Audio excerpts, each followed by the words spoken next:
guys, Mark Holmes here, and as always, thank you all for watching, commenting, subscribing, and being part of the Joe Boo Sports Report. Without you guys, this literally does not work. Man, I love working with wood. So you take a piece of wood. You see this? Look, you see how nice this is? This is actually the top of a staircase that some laminate floor is going to go down. And so I need to make a custom piece so that way I can stain this to match the wood floor over there, but I can also hide where the laminate floor comes in and makes it a good transition.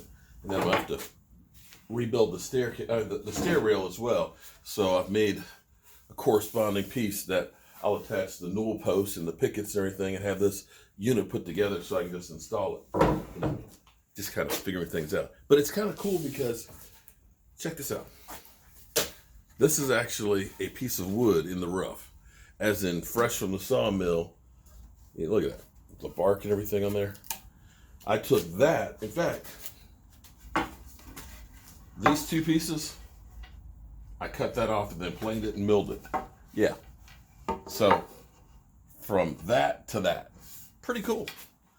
But don't worry, the beauty was always there. I just helped to uncover it. So, we're here on Hangover Monday with our Dallas Cowboys. Or should we call it Walk of Shame Monday? I think that might be more fitting because every week's kind of a walk of shame.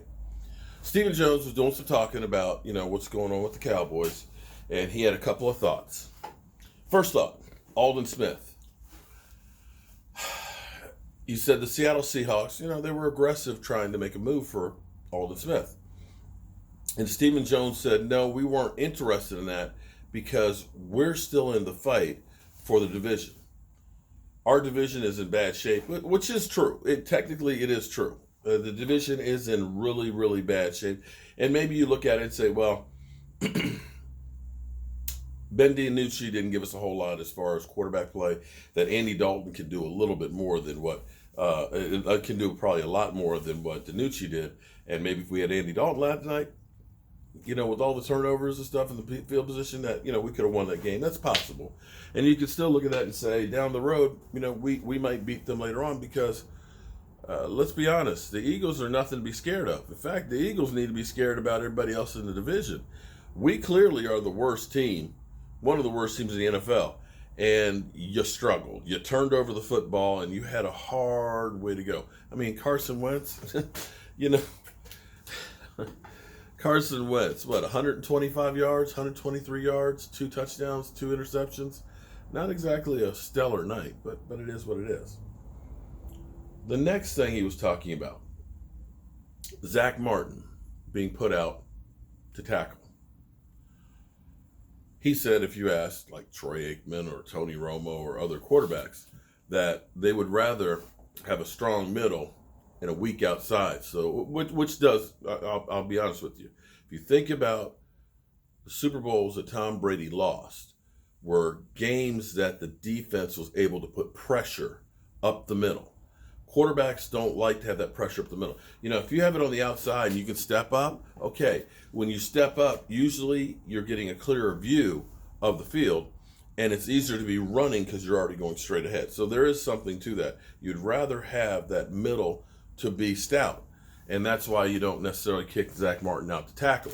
Although he did allude to the fact that Zack Martin would probably be a pretty good tackle, but you need 5 offensive linemen to be pretty good to really help the team out. And so, yeah, Stephen Jones still thinks that we're kind of in this. You know what I miss? You know what used to be funny? And it's kind of crazy when I think about it. Remember when we used to think about, Dak Prescott dinking and dunking down the field, but it's like, yeah, but we won the game. Yeah, but, he's just dinking and dunking. Just dinking and dunking, that's not good enough. Right now, Dak Prescott's worst season of dinking and dunking, as they say, would be an improvement over what we got right now. Remember the good old days where Dak was throwing for 300-400 yards and people would say, oh, garbage time. Garbage time. Empty calories.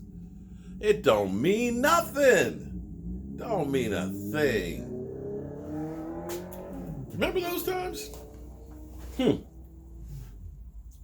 Yeah. Remember when people said that, Dak is just a stat warrior. They don't really count because, you're not winning shit. Yeah. Remember when they equated Dak and Zeke, Batman and Robin, and that Zeke was Batman? Yeah, I think they got that backwards. We know Zeke is actually Robin. I told you guys this. People look at the statistics and say, oh man, Zeke Elliott, man, he's just beasted, man.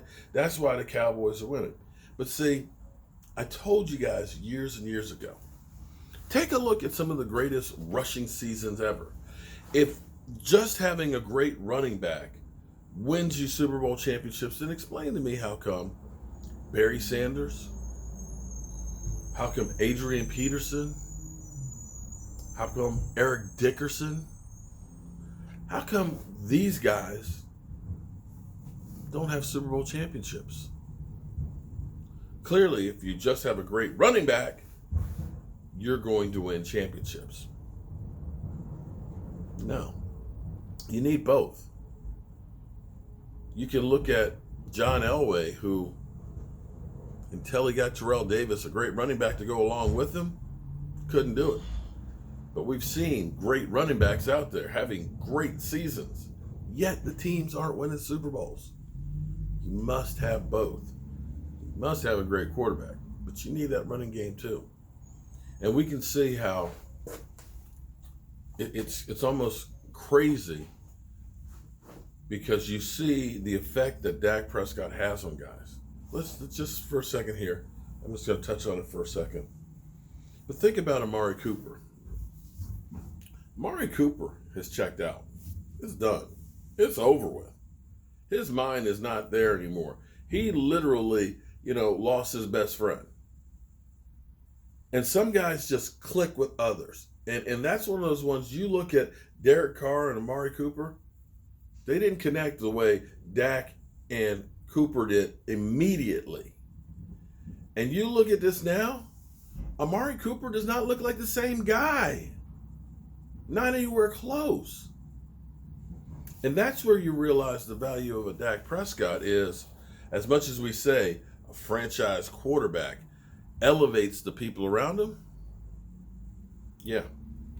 Remember when the good old days were, that's what they used to say, that, Dak he's okay, but he doesn't elevate the guys around him.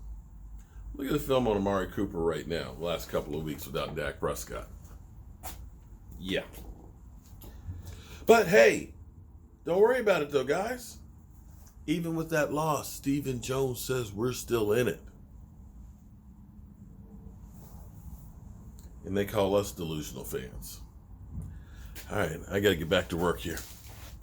I'll catch you guys on the flip side. Look at that. That's a nice big one right there. Look at it. Woo. All right, peace.